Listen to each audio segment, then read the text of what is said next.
Now the security force.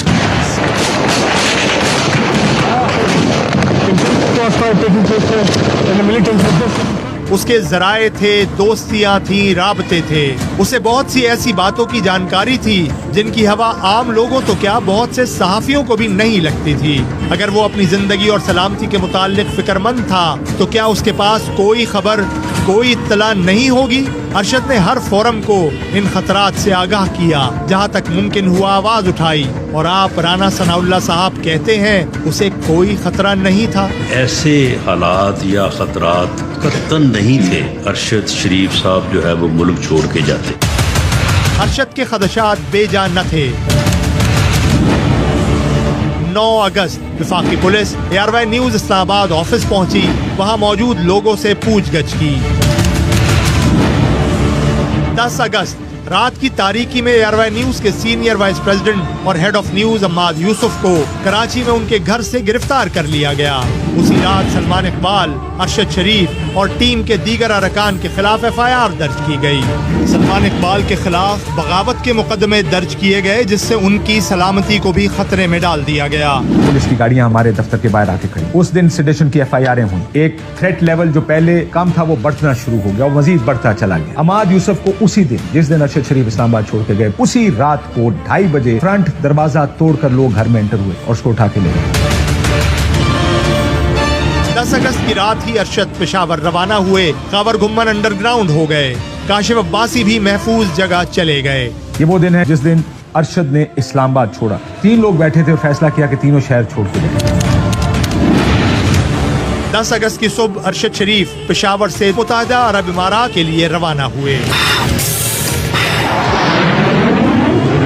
हुकूमत पाकिस्तान ने मुत्तहिदा अरब इमारात से अरशद की हवालगी का मुतालबा कर दिया। मजबूरन इमाराती हुक्काम को अरशद के होटल जाना पड़ा। 19 अगस्त को इमाराती हुक्काम अरशद शरीफ के होटल पहुंचे। उसे कमरे से लॉबी में बुलाया गया। अरशद शरीफ को बताया गया, आप यहाँ नहीं रह सकते, पाकिस्तानी हुक्काम ने आपको मांग लिया है। इमाराती हुक्काम ने अरशद शरीफ से कहा, आप सीनियर सहाफी हैं, हमें पता है आपकी जिंदगी को खतरा है, हम आपको वापस नहीं भेजना चाहते, बेहतर है आप कहीं और चले जाएं। अरशद ने इस वाक़े के बारे में कुछ दोस्तों को बताया कि इमाराती हुक्काम का रवैया बहुत दोस्ताना था। उन्होंने किसी किस्म की दुरुस्ती का मुजाहरा नहीं किया, बल्कि इंतहाई हमदर्दाना अंदाज में खैर खाहाना जज्बात का इजहार किया। वो बार बार ये कहते रहे कि उन्हें मेरी पोजीशन का एहसास है, इसलिए वो मुझे पाकिस्तानी हुक्काम के हवाले नहीं करना चाहते और इसीलिए उनका मशवरा है कि मैं किसी और मुल्क चला जाऊं। यहाँ इस बात की वजाहत जरूरी है कि अरशद का वीजा एक्सपायर नहीं हुआ था। उसका वीजा 18 अगस्त तक वैलिड था। मुत्तहिदा अरब इमारात के कानून के मुताबिक कोई शख्स वीजा एक्सपायर होने से एक दिन पहले भी इमारात में दाखिल हो जाए तो उसी वीजे पर 1 माह कयाम कर सकता है। इस तरह अरशद का वीजा 17 सितंबर तक के लिए काबिल इस्तेमाल था और कम से कम वीजा एक्सपायर होने की बुनियाद पर बेदखल नहीं किया जा सकता था। इमाराती हुक्काम की हिदायत से मुताल्लिक इत्तला मिलने पर 19 अगस्त को ही ARY इंतजामिया ने अरशद शरीफ के लिए दूसरे मुल्कों के वीजे की तगोदौ शुरू कर दी। बरतानिया समेत मुख्तलिफ मुल्कों के सिफारत खानों से राबता किया गया। हम सब कोशिश कर रहे थे कि उसको बरतानिया का वीजा मिल जाए, जो कि उसको नहीं मिला।